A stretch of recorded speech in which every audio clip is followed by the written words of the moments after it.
There was a drink in a clear glass bottle that didn't behave like anything else on the shelf. Not a soda, not a juice, something that held dozens of small colored balls suspended in the liquid. Not sinking, not floating, just hanging there in midair, perfectly still, like tiny planets that had forgotten about gravity. At its peak in the summer of 1997, that bottle was sitting in coolers at Kroger, Safeway, and 7-Eleven stores across the country. Teenagers picked it up before they even read the label. Parents grabbed it because their kids wouldn't stop staring at it. Food writers called it the lava lamp you could drink. And that phrase spread through newspaper food sections, from Los Angeles to Chicago, before the summer was over. Then, in less than 18 months, it was gone. No farewell announcement, no final run. The shelf space filled in with something else, and the bottles disappeared as quietly as they had arrived. How does a drink that stopped every single person who walked past it vanish before anyone could decide if they loved it or hated it? This is the story of Orbitz, the most visually stunning beverage America ever produced, and one of the fastest disappearing acts in the history of the American grocery aisle. Clearly, Canadian was not a company that thought small. By the mid-1990s, the Vancouver-based beverage maker had already done something most people in the industry said couldn't be done. It had convinced American consumers to pay a premium price for plain water with a little fruit flavor and some carbonation. The bottle helped. Shaped like a teardrop made of thick, clear glass, sitting upright in the cooler like it belonged somewhere more expensive than a gas station refrigerator case. Clearly, Canadian sparkling water had cracked open a market before the market had a name for itself. Premium beverages, better-for-you drinks, functional refreshment. The company was doing all of that before the language existed to describe it. But by 1995, the sparkling water category was getting crowded. Perrier had been on American shelves for years. Evian was moving from specialty stores into mainstream supermarkets. Private label knockoffs were undercutting Clearly Canadian's price point on the bottom shelf. The company that had made its name on beautiful packaging in a light, clean drinking experience needed to find the next thing. Something that would stop shoppers the way that teardrop bottle had stopped them a decade earlier. What they came up with was not a better flavor. It was not a new bottle shape. It was a question nobody in the beverage industry had thought to ask out loud. What if the drink itself could move? The technical challenge was deceptively precise. Anyone could put solid objects in a liquid. That part was easy. The problem was physics. Drop something denser than water into water and it sinks. Drop something lighter and it floats. Neither one looks particularly interesting sitting still on a grocery shelf. What Clearly Canadian's development team needed was a neutral buoyancy. Objects that would hang suspended in the liquid at room temperature, motionless, as if gravity had simply decided not to apply. The solution was gellan gum, a fermentation-derived polysaccharide first approved by the FDA in 1992. Gellan gum had been used in small quantities as a food stabilizer, but Clearly Canadian's team found that at specific concentrations, it created a liquid with just enough internal structure to hold small gel beads in suspension indefinitely, without making the drink itself feel thick or syrupy to drink. The beads themselves were made from the same gellan gum base, flavored and colored separately, then manufactured at a size and density precisely calibrated to match the surrounding liquid. Getting the balance right took the better part of 2 years. The flavor choices were almost secondary to the engineering. Raspberry citrus, pineapple banana cherry coconut, blueberry melon strawberry, black currant berry. The names read like someone had handed a 12-year-old a list of tropical fruits and told them to keep going until they ran out of room on the label. But the flavors weren't really the point. The colors of the gel beads, vivid pink, orange, yellow, blue, didn't even correspond to the flavor of the drink they floated in. They were decorative, purely, deliberately decorative. That decision said everything about what Orbitz was built to be. The bottle was glass, following the same design philosophy that had made Clearly Canadian's sparkling water feel premium. Tall, clear, with a narrow neck that let the contents stay visible from every angle on the shelf. The label was minimal, just enough branding to identify the product without obscuring what was happening inside. Because what was happening inside was the entire marketing strategy. No jingle needed, No celebrity endorsement, just a clear glass bottle, a lit refrigerator case, and the moment when a shopper's eye caught the movement of those suspended beads and their hand reached for it before their brain had finished processing what they were looking at. Somewhere in a development kitchen in Vancouver, probably in late 1995 or early 1996, someone held up the first working prototype, tilted it slowly under the light, and watched the gel beads drift and settle in perfect suspension. The engineering problem was solved. The product was real. It worked exactly the way it was supposed to work. Nobody in that room asked the one question that would eventually answer itself. Not in a lab, but on the grocery shelves of America. Whether the thing inside the bottle was actually good to drink. In the spring of 1997, something unusual started happening in the beverage aisle of American supermarkets. Shoppers would walk past the cooler section the way they always did, eyes moving quickly across the rows of Snapple bottles and Tropicana cartons and clearly Canadian sparkling water. And then stop. Not slow down. Stop. Because sitting on the shelf was something that didn't look like it belonged there. A clear glass bottle filled with liquid the color of pale fruit punch, and floating inside it, completely motionless, were dozens of small colored balls. Pink ones, orange ones, yellow ones. They weren't sinking. They weren't rising. They were just there, suspended in the liquid, like something out of a science museum display, or a prop from a science fiction movie that someone had accidentally left in the Kroger refrigerator case. People picked it up. Every single time they picked it up. That was the thing about Orbitz that no amount of marketing research could have fully predicted. The physical act of holding the bottle changed the experience entirely. The beads shifted almost imperceptibly when the bottle moved. They rotated slowly when it was tilted. They hung in formation when it was still. A shopper standing in the beverage aisle in 1997 had never held anything like it in their hands. And the brain's response to that novelty was immediate and involuntary. The hand reached before the mind decided. The price was somewhere between $179 and $2 for a 300 milliliter glass bottle, meaningfully more expensive than a Snapple, considerably more than a can of soda. For most of the people picking it up, that price point required a small internal justification. But the justification was easy to find, because the bottle felt like it was worth something. It felt like an object, not just a beverage. People who grew up in households where the grocery budget was watched carefully still bought it, once, because it felt like a small, affordable version of buying something extraordinary. The food press noticed immediately. The phrase that attached itself to Orbitz in the summer of 1997 and never let go was printed first in newspaper food sections and then repeated so many times it became the product's unofficial identity. The lava lamp you can drink. USA Today covered it. The Chicago Tribune covered it. The Los Angeles Times covered it. The coverage was not exactly a rave review. Most writers were more fascinated than enthusiastic. But fascination was enough. In the beverage industry, getting a food writer to describe your product as something worth discussing at all is half the battle. Getting them to coin a phrase that would still be quoted 25 years later was something else entirely. The television advertising leaned directly into the visual strangeness. Orbitz commercials from 1997 used the aesthetic vocabulary of the decade without apology. Neon color palettes, abstract space-age imagery, a tone that mixed curiosity with mild irony in the exact register that Generation X had been trained by MTV to respond to. The spots didn't try to sell Orbitz as refreshing or delicious or thirst-quenching. They sold it as a phenomenon, something to witness. The implicit message in every commercial was not drink this. It was have you seen this? At 7-Eleven locations, Orbitz was often positioned near the register or in standalone, cooler displays separate from the main beverage wall. That placement was intentional. Convenience store buyers understood that Orbitz was an impulse product, not something a customer came in planning to purchase, but something they saw on the way to the counter and couldn't walk past. The standalone display put it directly in the path of that impulse. It worked.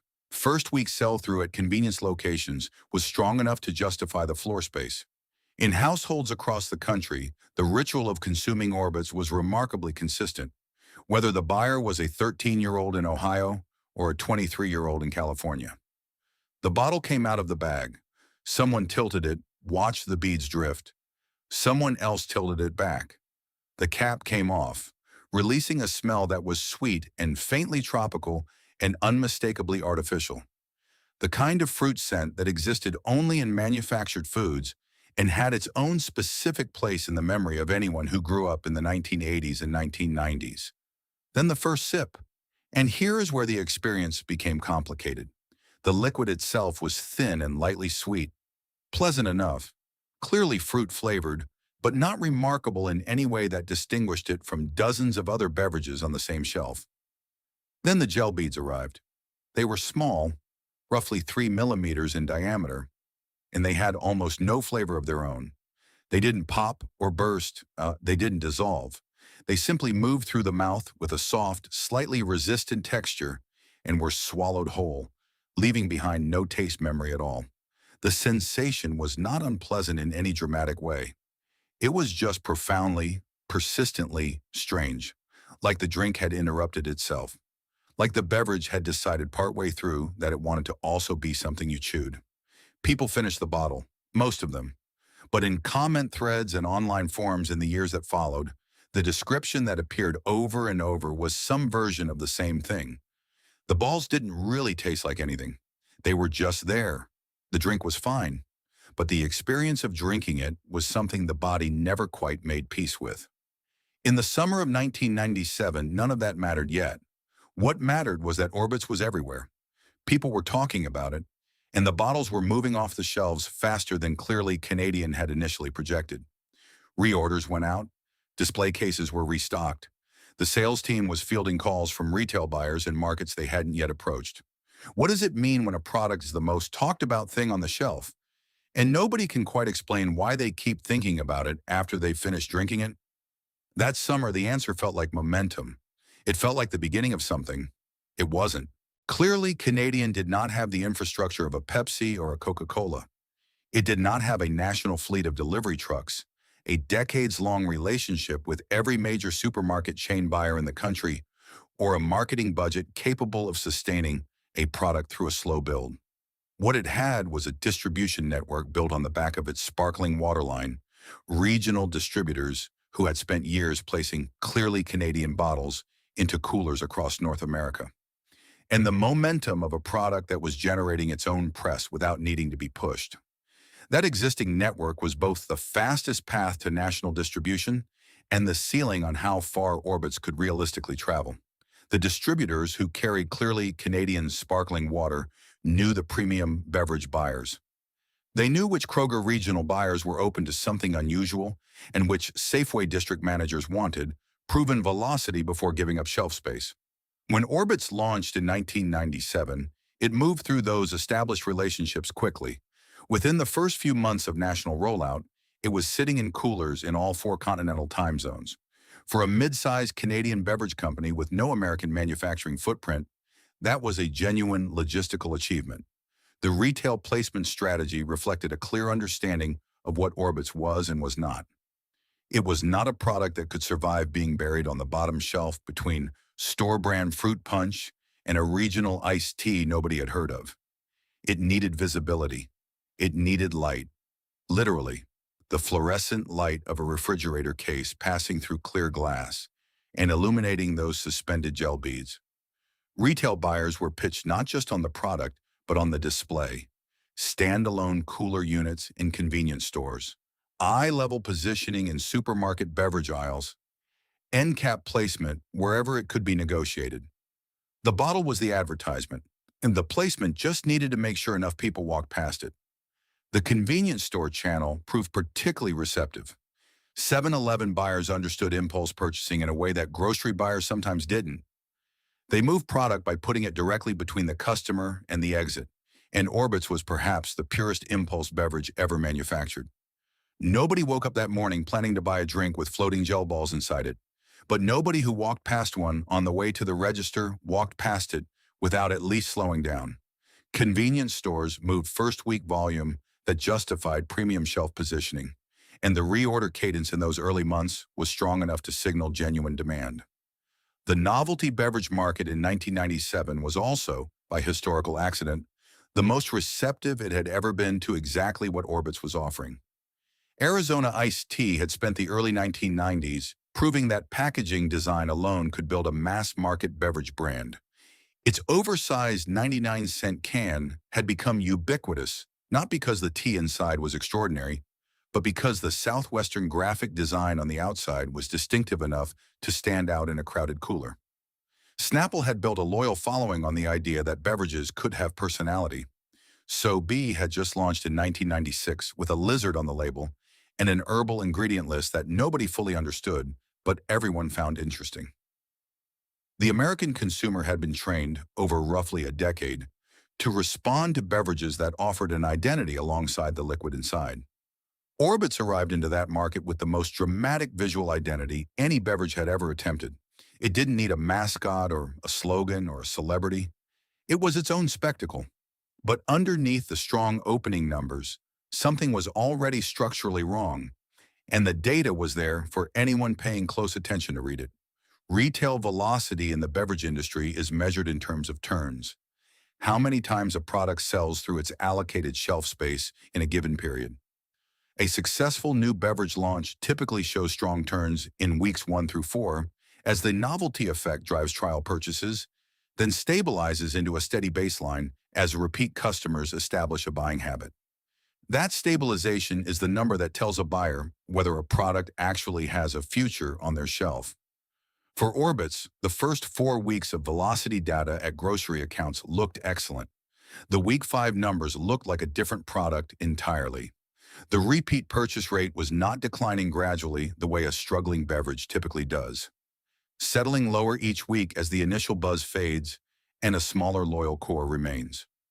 It was dropping in a pattern that retail analysts recognized but rarely saw so cleanly: the novelty cliff. Week 1, strong. Week 2, good. Week 3, softening. Week 4, noticeably slower. Week 5, the buyers started asking questions. The questions were polite at first. Distributors fielded them from grocery buyers who had given up premium shelf space and wanted to understand whether what they were seeing was a temporary post-launch correction or the beginning of a trend. The answers they got back were reassuring. New products take time to find their consumer. Trial is the first step. Repeat purchase builds. Give it time. What nobody said out loud in those conversations, what perhaps nobody fully admitted to themselves yet, was that repeat purchase for Orbitz required something the product had not actually delivered on. It required a reason to come back. There was a specific moment in the summer of 1997 when Orbitz stopped being a beverage launch and became a cultural event. It happened not in a supermarket but on television. Talk show hosts held up the bottle during segments and let the camera linger on it. Late-night writers referenced it in monologues. Morning news programs ran short features on the floating gel technology with the same tone they used for segments about unusual scientific discoveries. None of it was paid advertising.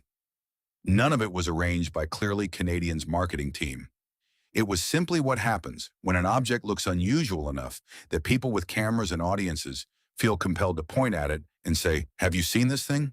The phrase "the lava lamp you can drink" had, by midsummer, become so attached to Orbitz that it functioned less like a description and more like the product's second name. It appeared in print coverage across the country. It was repeated by the talk show hosts. It was the thing people said when they were trying to explain Orbitz to someone who hadn't seen it yet. And embedded in that phrase was both the product's greatest strength and the seed of its destruction. Because a lava lamp is something you watch. It is not something you consume. Nobody has ever been thirsty for a lava lamp. But in the summer of 1997, that distinction felt academic. Orbitz was in coolers from Maine to California. It was the thing teenagers brought to parties and set on the table so people would ask about it. It was the thing parents bought for their kids because the kids had pointed at it in the store with an intensity that was hard to argue with. It showed up in school lunchrooms in brown bags alongside sandwiches and potato chips, and the kid who produced it became, for approximately 4 minutes, the most interesting person at the table. The generational dynamic of who was buying Orbitz told its own story. This was not a product that traveled down through families the way a beloved cereal or a familiar snack brand did. where parents who had grown up with something passed it on to their children as a small act of cultural transmission. Orbitz moved in the opposite direction. It was discovered by teenagers and young adults between roughly 12 and 25, the demographic that had grown up on MTV and Neon in the maximalist visual culture of the early 1990s. And it was those younger buyers who dragged the product into households where the adults looked at it with confusion and mild suspicion. Parents across America opened their refrigerators in the summer of 1997, found a bottle of something with floating balls inside it, and had the same conversation. "What is this?" And their kids said, "It's Orbitz." And the parents said, "What does it taste like?" And the kids, already reaching past them to grab it, said, "I don't know, it's just cool." That exchange, repeated in kitchens across the country, captured everything about Orbitz in 8 words. It's just cool, not delicious, not refreshing, not something I want every day, cool. At the production level, clearly Canadian was running to keep up with the initial demand signals. The gallon gum supply chain was stable but not cheap. The ingredient required specific fermentation processes and was considerably more expensive per unit than the stabilizers used in conventional beverages. The glass bottles added costs that a plastic packaged competitor wouldn't carry. The manufacturing process for the gel beads themselves, produced separately, calibrated for neutral buoyancy, combined with the liquid base at a specific ratio, was more complex than anything clearly Canadian had previously operated at scale. The margins on Orbitz were thinner than they appeared from the outside, and the volume required to make those margins work was higher than the opening weeks of sales data, impressive as they looked, could actually sustain. The factory workers who ran the Orbitz production line were, by multiple accounts from people who worked in the beverage industry at that time, aware that they were making something genuinely unlike anything that had come before them. The gel bead suspension process was precise and unforgiving. Small errors in the gallon gum concentration produced batches that either settled too quickly or created a liquid too viscous to drink properly. Quality control was intensive. The people on that line took some pride in the technical difficulty of what they were producing. They were not making soda. They were making something that required an engineering solution to exist at all. What does it mean when a product becomes famous for how it looks, and nobody can quite articulate what it tastes like? In the fall of 1997, Orbitz was still on shelves. The displays were still stocked. The bottles were still catching light in refrigerator cases and stopping shoppers in their tracks. But the reorder conversations between distributors and retail buyers were getting shorter. The questions were getting more direct. And somewhere in the sales data that clearly Canadian was reviewing at the end of each week, a shape was emerging that nobody in the company wanted to say out loud. The product had peaked. It had peaked before most people had finished their first bottle. The first sign that something was genuinely wrong did not come from a corporate memo or a sales forecast. It came from the shelves themselves. Grocery buyers are among the most data-driven people in American retail. They track velocity numbers weekly, sometimes daily on high-turnover items, and they have a finely calibrated instinct for the difference between a product that is finding its footing and a product that is quietly dying. By late fall of 1997, the Orbitz velocity numbers at major grocery accounts were telling a story that no amount of optimistic framing could soften. The trial rate had been exceptional. Perhaps one of the strongest first purchase numbers the novelty beverage category had ever seen. The repeat rate was, depending on which account you looked at, somewhere between poor and non-existent. This was not a normal new product curve. A typical beverage launch loses some percentage of trial purchasers who decide the product is not for them, and retains a loyal core that sustains the brand. What Orbitz was showing was closer to a wall. People bought it once, then they did not come back. The wall was not soft or gradual. It was nearly vertical in the data, and it appeared at almost exactly the same point across different retail accounts in different regions of the country, roughly 4 to 6 weeks after initial placement. The reason was not a mystery to anyone who had actually consumed the product more than once. The gel beads were the problem. Not in a dramatic way, not in a "this product is dangerous" way. In a quieter, more fundamental way, the texture was simply something the human mouth did not know how to categorize or accept as normal in a beverage. Drinks are liquid. That is the implicit contract. A drink can be thick or carbonated or chunky in the way a smoothie is chunky, but the mouthfeel of small, firm, flavorless gel spheres moving through the liquid and requiring the drinker to consciously decide what to do with them was something outside the existing vocabulary of American beverage consumption. Consumer feedback from the period, captured in food industry trade publications and retailer surveys, returned the same description in different language again and again. The balls don't taste like anything. It feels weird in your mouth. I finished it, but I wouldn't buy it again. Fine once. Not something I'd want every day. None of these were the language of disgust or outrage. They were the language of mild, persistent wrongness. The kind of feedback that doesn't generate a controversy or a news story, but kills a repeat purchase rate just as efficiently. The problem for Clearly Canadian was that the texture was not a correctable flaw. It was the product. The gel beads in suspension were not a feature that could be adjusted or reformulated around a negative consumer response. They were the entire reason Orbitz existed. Remove them, and you had a mediocre fruit drink in an expensive glass bottle. Change their size or density, and you risked disrupting the neutral buoyancy that was the product's central engineering achievement. The texture that people were rejecting was a load-bearing. The thing people didn't like was the thing the product was built around. Compounding this was a problem of occasion that became clearer as the initial novelty faded. Snapple was something you drank at lunch. Clearly Canadian sparkling water was something you drank instead of a soda when you wanted something lighter. Arizona iced tea was something you drank when you were hot and wanted something sweet and cold and large.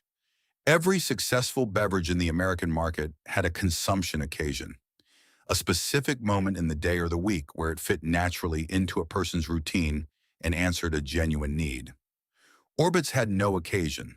It was too unusual for casual daily consumption, too expensive for the impulse buy frequency that convenience products required, and too novelty-driven to develop the kind of habitual loyalty that built lasting brands.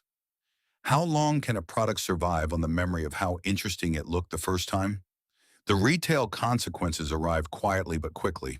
By the end of 1997, several major grocery buyers had begun reducing their Orbitz facings, the number of bottle positions allocated on the shelf, without formally discontinuing the product. This is the standard retail language for a product that is being eased out. The facing shrinks from 4 bottles wide to 2, then from 2 to 1. Then the tag disappears and the space is filled with something else, and the product is gone before anyone has officially announced that it is gone. Regional distributors were receiving fewer reorders from their retail accounts, which meant they were placing fewer orders with Clearly Canadian, which meant the production volume that the company had ramped up to meet the initial demand was now running ahead of actual sell-through.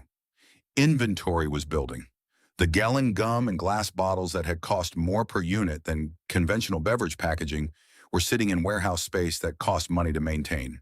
The people closest to the product, the sales reps who called on grocery accounts, the distributors who delivered to convenience stores, the buyers who had given Orbitz premium shelf placement based on those first strong velocity numbers, could see exactly what was happening. The question was whether anyone with the authority and the resources to change the outcome was prepared to act. The answer was already written in the numbers, and the numbers said it was too late. Clearly Canadian entered 1998 in a position that required honesty about a product it had invested significantly in and publicly championed. The sales data was unambiguous. The retail-facing reductions were accelerating. The reorder velocity from distributors had dropped to a level that no longer justified the production infrastructure Orbitz required. And unlike a large conglomerate with a portfolio of 50 brands that could absorb a failed product line as a rounding error on a quarterly earnings call, Clearly Canadian was a mid-sized company whose core business, the sparkling water line that had built its reputation and its distribution network, was simultaneously facing its own competitive pressures. The window for a meaningful intervention on Orbitz was not wide, and by early 1998, it was effectively closed. What makes the Orbitz story instructive rather than simply sad is the nature of the decisions that were made and not made in that window. There was no documented attempt to reformulate the product in response to the texture feedback. This is the decision that, in retrospect, stands out most clearly. Consumer packaged goods companies routinely make quiet, mid-run reformulations when early feedback identifies a specific problem. Adjusting sweetness levels, modifying texture, tweaking an ingredient ratio that is generating consistent negative responses. The feedback on Orbitz was consistent and specific. The gel beads were texturally alienating to a significant portion of buyers. A smaller bead, or a softer bead, or a bead with actual flavor that rewarded the unusual mouthfeel with a taste payoff. Any of these were theoretically possible reformulation paths. None of them were publicly pursued. The structural reason was the one that kept coming back to the same wall. The gel beads were not an ingredient, they were the product identity. A reformulation that made the beads less present or less texturally distinct would have required clearly Canadian to answer a question the company had no good answer to. If you take away the thing that made Orbitz interesting, what exactly is Orbitz? A thin fruit drink in an expensive glass bottle. The same answer as before.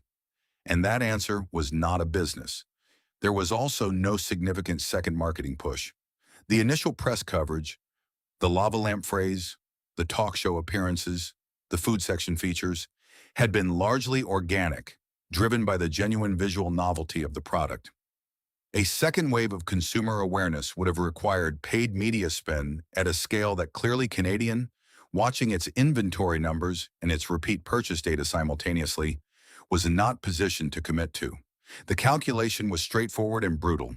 Spending marketing dollars to drive more trial purchases of a product with a near zero repeat rate would generate more first-time buyers who would not come back.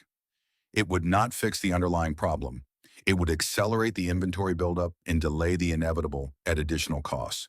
The price point, which had felt justified during the novelty phase when consumers were paying for an experience, became a liability as that novelty faded.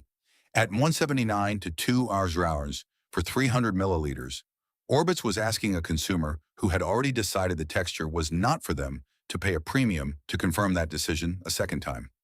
Competitors in the same shelf space, Snapple, Sobe, Arizona, were offering beverages that people actually wanted to drink every day at price points that made habitual purchase easy. Orbitz had priced itself for an occasion that turned out not to exist. What the people on the front lines experienced in the first months of 1998 was the specific exhaustion of selling a product that the market had already decided about. Regional sales representatives making calls on grocery buyers were having conversations that had shifted in tone from negotiation to formality. The buyers were not angry. They were not confrontational. They were simply done. The shelf space that Orbitz had occupied was valuable real estate in a category where every inch was contested, and the velocity numbers no longer justified the allocation. The conversations were brief. The outcomes were predetermined. Who was supposed to fight for Orbitz? When the company that made it had already done the math, the factory workers who had run the production line, the people who had solved the Gum concentration problems and maintained the precise bead calibration and taken some professional pride in manufacturing something genuinely difficult, received the production slow down the way manufacturing workers always receive it, in reduced shifts first, then in the silence of lines that had been running and were no longer running. The product had not been officially discontinued. It was simply being produced in diminishing quantities as the order volume from distributors declined. The infrastructure of making Orbitz was being quietly unwound before anyone had formally announced that Orbitz was over. Clearly, Canadian did not issue a public statement about discontinuing Orbitz. There was no press release, no acknowledgement in trade publications, no farewell. For a product that had generated as much genuine media attention as any beverage launch of its decade, the end was conducted in almost total silence. The company had bigger problems to manage. Its sparkling water business, its distribution relationships, its own financial position in an increasingly competitive premium beverage market, and a failed product line that had already exhausted its useful shelf life was not a story clearly Canadian had any interest in prolonging. The decision had been made, or more precisely, the decision had been not made, which in business is its own kind of decision. Nobody had pulled the plug dramatically. The plug had simply been allowed to work itself loose, one unreplaced shelf facing at a time, one unfulfilled reorder at a time, until the current stopped flowing on its own.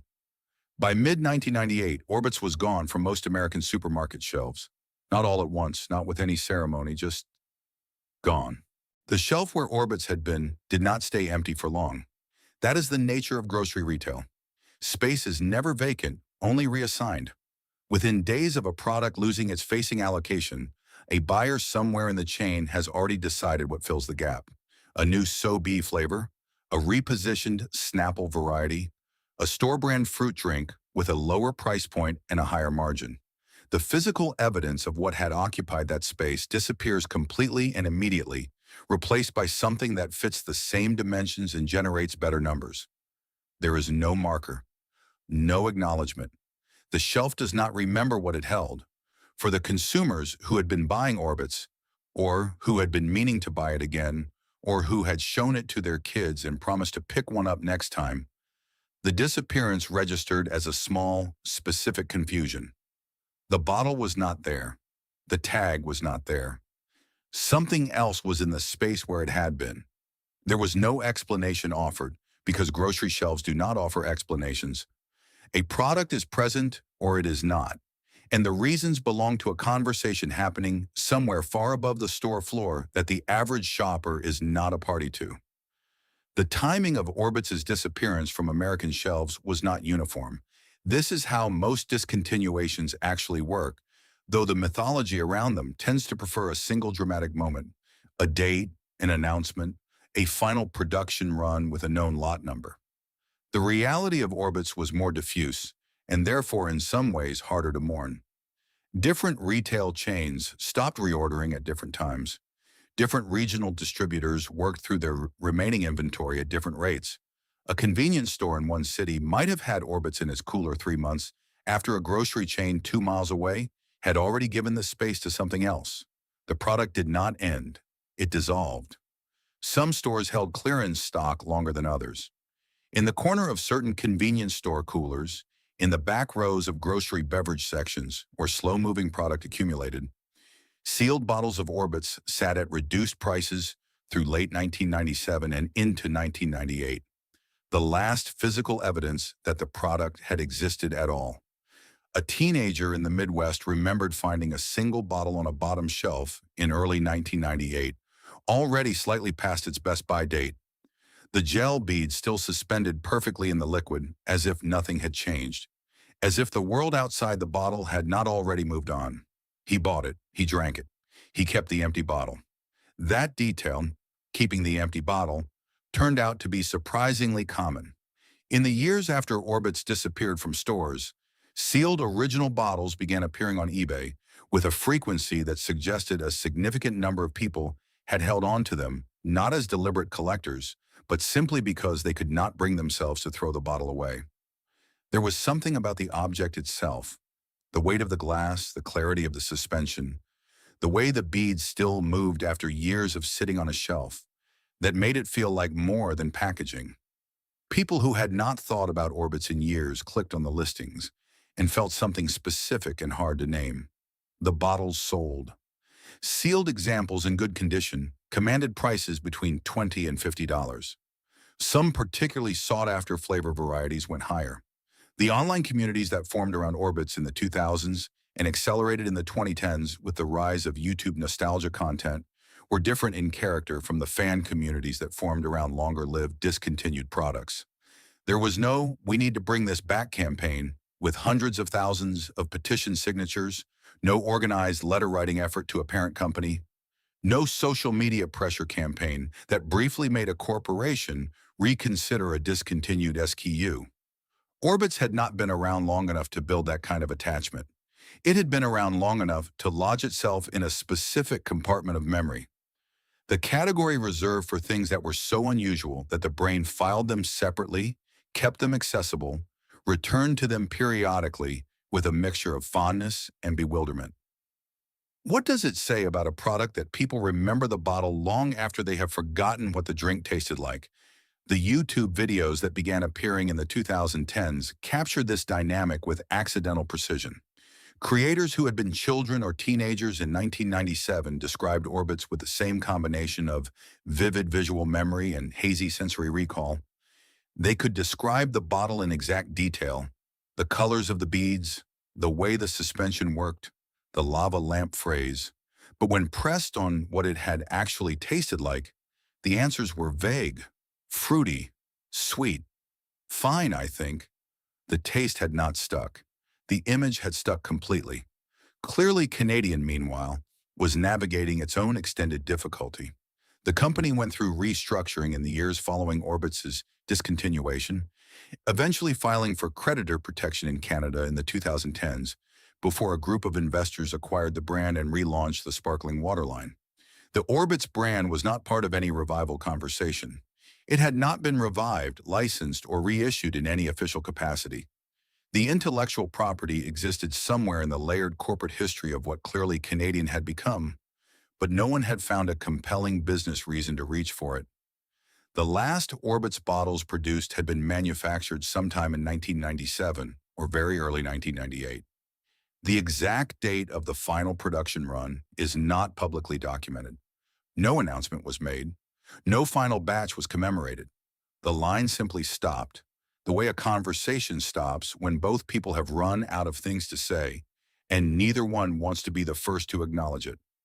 Orbitz was here for one American summer, long enough to stop every person who walked past it, long enough to become a memory, not long enough to become a habit, not long enough to earn the kind of mourning that comes with years of attachment and loss, just long enough to leave behind the specific, irreplaceable feeling of something that passed through quickly and never came back, and that somehow, against all reasonable expectation, you still think about.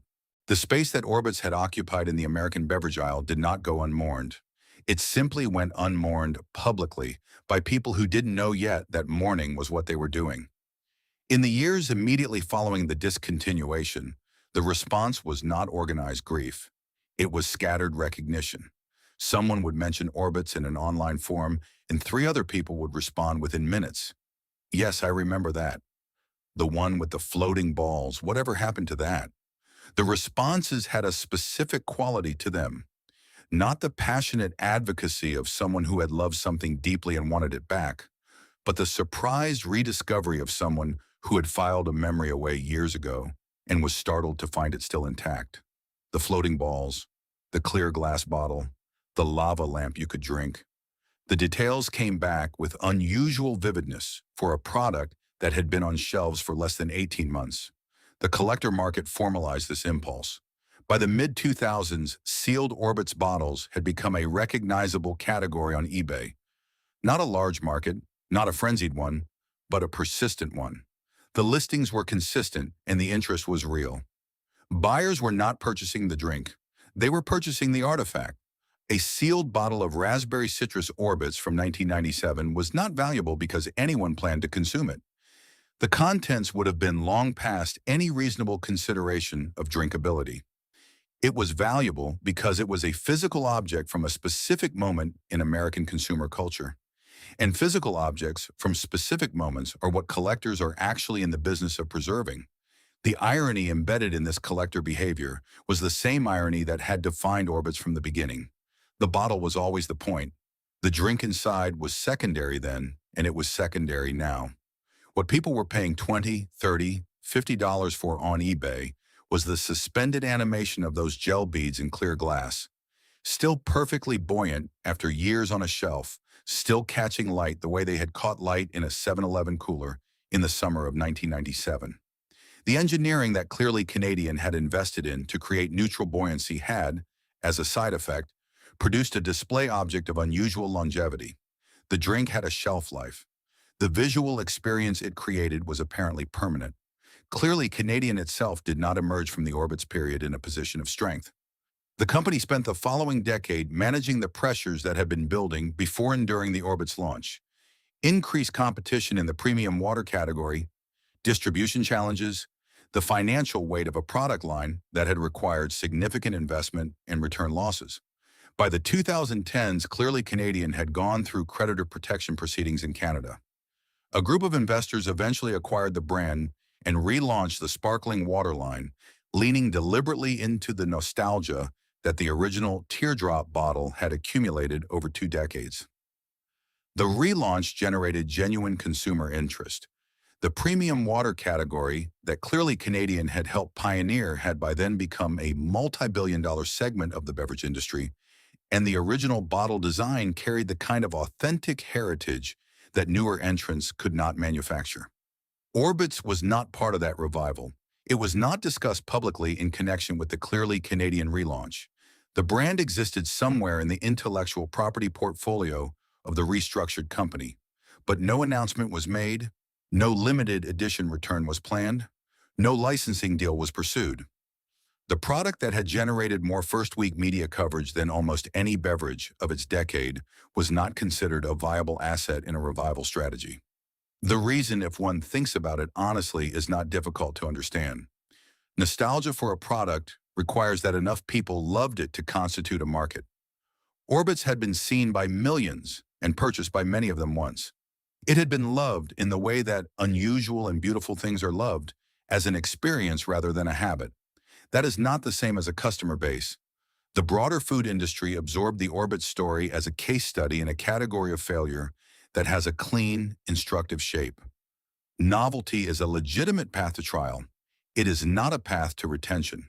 The beverage industry had seen this dynamic before Orbitz and would see it again after.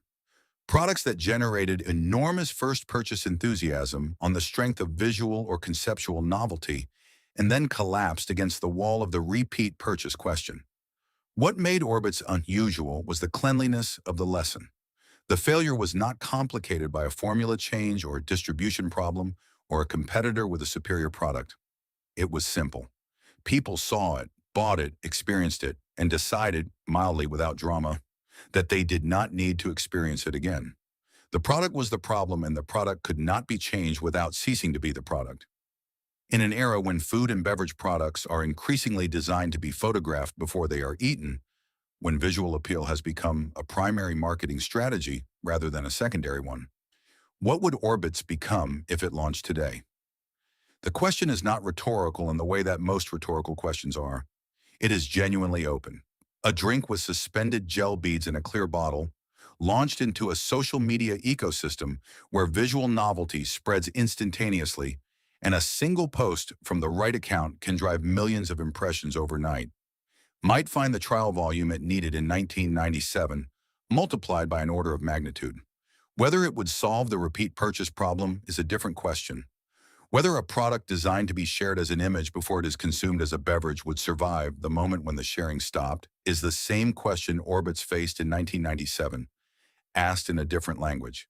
The answer, in both eras, lives on the other side of the first sip. There was a cooler in a 7-Eleven somewhere in America in the summer of 1997, and inside that cooler, behind the glass door that fogged slightly when you pulled it open, was a bottle that looked like nothing else on the shelf. Clear glass, tall and narrow, and inside it, suspended in pale liquid that caught the fluorescent light of the store and held it, dozens of small colored balls, pink, orange, yellow, blue, hanging perfectly still in the middle of the bottle, not touching the bottom, not rising to the top, simply existing in a state of impossible equilibrium that the eye registered before the mind had finished processing what it was seeing. A kid reached for it, maybe a teenager, maybe a young woman on her lunch break, or a father who had stopped in for coffee and found himself standing in front of the cooler longer than he intended. Whoever they were, they tilted the bottle once before they carried it to the register, watched the beads drift and resettle, felt the weight of the glass in their hand, real weight, the kind that cheap plastic packaging never gave you, and carried it to the counter, feeling like they were buying something worth buying. That moment is gone. The bottle is gone. The cooler that held it has been restocked 10,000 times with 10,000 other products, none of which stopped anyone the way that one did. What Orbitz represented was not a flavor or a formula or a market category. It was a specific proposition about what a beverage could be. That it could be an experience for the eye before it was an experience for the mouth. That the act of holding and observing a drink could be as meaningful as the act of consuming it. That proposition was unusual enough in 1997 to generate the kind of attention that most beverage companies spend decades and hundreds of millions of dollars trying to manufacture. Orbitz generated it by putting something beautiful and inexplicable inside a clear glass bottle and trusting that human curiosity would do the rest. The people who made that happen were not visionaries in the sense that word is usually applied in business stories. They did not see around corners or predict the future. They were engineers and product developers and sales representatives and factory workers in Vancouver who solved a genuinely difficult technical problem and brought the solution to market in a form that was honest about what it was. The gel and gum suspension that held those beads in place was real science, carefully executed. The bottle was real craft. The decision to make the visual experience the product was a real creative choice, made by people who believed that American consumers were capable of appreciating something they had never seen before. They were right about that. They were right about almost everything except the one thing that mattered most in the end. That seeing something once, however extraordinary, is not the same as wanting it every day. That gap between the extraordinary and the habitual is where Orbitz lived and where it ended. It was too unusual to become routine. It was too expensive and too strange and too texturally challenging to slip into the daily rhythms of American eating and drinking the way the great sustained brands do. The ones that survive for decades because they become invisible through familiarity, because they are simply always there, in the cabinet, in the refrigerator, in the lunchbox, unremarkable in the best possible sense of the word. Orbitz never became unremarkable. It was remarkable every single time. And that was both the source of everything it achieved and the reason it could not last. The factory workers who ran that production line are older now. The buyers who gave Orbitz its first shelf placement have long since moved on. The kids who tilted the bottle in the 7-Eleven in the summer of 1997 are in their 40s now, and most of them have not thought about Orbitz in years. But some of them have. Some of them still have the bottle. It sits on a shelf somewhere, a home office, a basement display case, a kitchen windowsill, still holding those gel beads in suspension, still doing the thing it was always best at, which was making whoever looked at it stop and take a moment they had not planned to take. That is not nothing. In a world that moves as fast as this one does, in a market as crowded and as loud and as relentlessly forward-moving as the American grocery aisle, something that made people stop and look and feel a small, genuine surprise, that is not nothing. It is, in fact, quite rare. Orbitz was a drink that tasted like the 1990s and looked like the future and lasted about as long as most futures do when they arrive too early. It was built by people who cared about making something that had never existed before, and it was bought by people who recognized, even if only for a moment, that something new and strange and worth their attention had appeared on the shelf in front of them. Somewhere tonight, someone is describing a clear glass bottle to a person who has never seen one. They are saying, "It had these balls inside. They just floated there. It was the weirdest thing." And the person listening has never tasted it, has never held it, has never stood in front of a cooler in 1997 and felt that particular surprise. But they understand, from the way it is being described, that something real was here, and now it is gone.